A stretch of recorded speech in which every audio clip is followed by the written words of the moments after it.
My name is Dyal Bagri, and I'm president of Indian Workers Association, Great Britain. It is a pleasure to be with you on this special day, May Day. We are celebrating May Day in very difficult circumstances.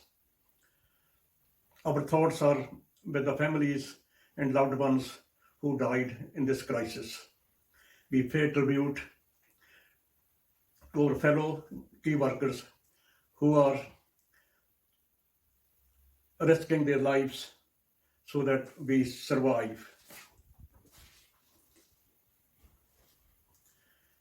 Across our front line, there are huge members of BAME community, nurses, doctors, bus drivers, and other black and white workers who are risking their lives so that we live.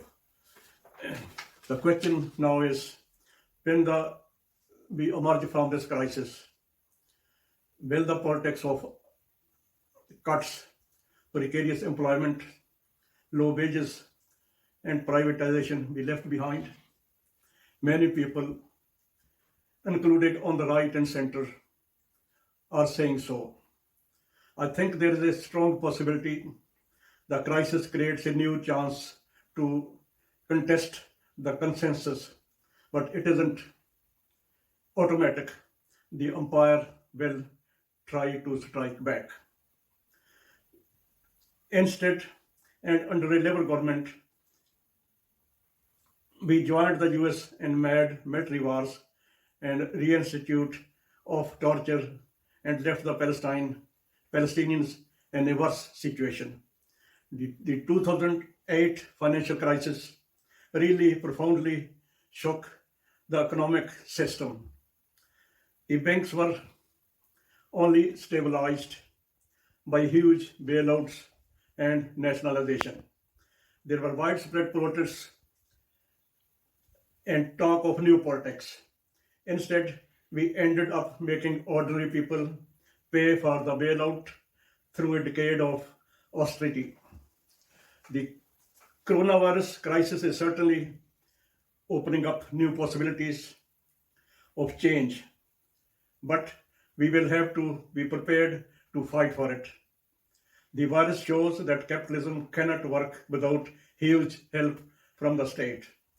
It shows that all kinds of ways that ordinary people were made to pay for the 2008 crisis have made us weaker. The virus is relentlessly exposing the dangers of weak healthcare and social services, precarious work, phony self-employment, low pay, and handing over millions of people's housing to private landlords. Important people in the establishment are worried about this.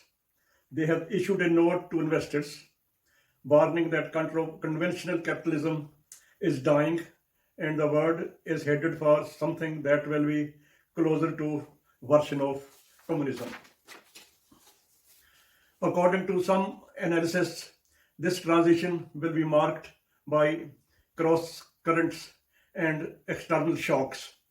The possibility for change out of the viral crisis is certainly there. If their tide seems nervous, our side should take heart. But you don't win anything without fighting. The right will certainly fight back. When we come out of the crisis, there is also going to be a big push about us having to pay the debts and return to normal. There will be a big effort to argue that some public services or wages need to be cut to pay for the virus rescue missions.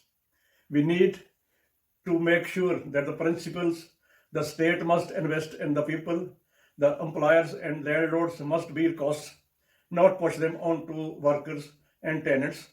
Tax should be raised on the rich, not the poor, or fought for and maintained.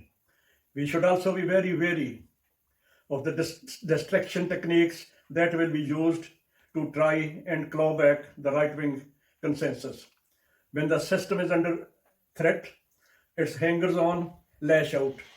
There will be much trying to blame the public being idiots and not following the not following the government advice, or simple racism, trying to blame the Chinese for dirty habits, and so on. The current government was elected on a wave of classist propaganda supported by crawlers, liars, turncoats, and our enemies within. We might have a chance to press for a better world, but none of those people have gone away. And all of them are going to be very active, trying to return to the old world, broken world. Socialism is the alternative. Workers of the world unite. Thank you very much again. It was a pleasure to join you all on this occasion.